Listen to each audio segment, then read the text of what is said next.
Short-term rental comparison. Okay, we're not talking about the numbers. We're talking about the process. The difference between the process in Sun Valley versus Ketchum. Your application towards getting a short-term rental varies very differently. So here's my understanding. If you have a place in Sun Valley, then what happens is you sit tight, you go to your third-party vendor like Vacasa or Alpine or whatever, and they take care of you. It's all under one registry. So assuming that you're using a third-party system on this, they collect your 4% lot tax that goes to Sun Valley, and they take care of it for you, unless it's VRBO, in which case they might pocket it for a company retreat in Mexico, which maybe they book through Airbnb. Additionally, Elkhart has a $600 fee annually for having a short-term rental in that area.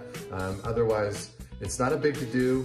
The city just wants to know how many VRBOs they have out there, just keeping track of the numbers and understanding what's happening. Ketchum, on the other hand, is a permitting process, and you're in violation of city code if you are short-term renting sub 30 days in Ketchum without a permit.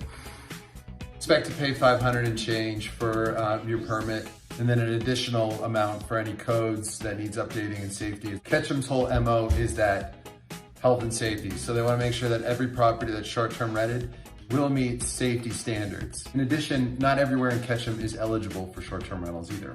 Also, your permit is annual, which means you renew it every year. You get a note 30 days before your permit expires. If you fail to renew your permit, you have to start the process all over again with fees and everything. So this is a very different story. I don't know, when are we all just gonna realize that bureaucracy costs money? Why is all of this information important? Because maybe as a second property owner in this town, I just wanna be a benevolent community member and rent to locals. Well, if you're gonna take advantage of the lease to locals incentive plan, which subsidizes landlords for leasing at a lower rate to locals, you have to have been a short-term rental for a year.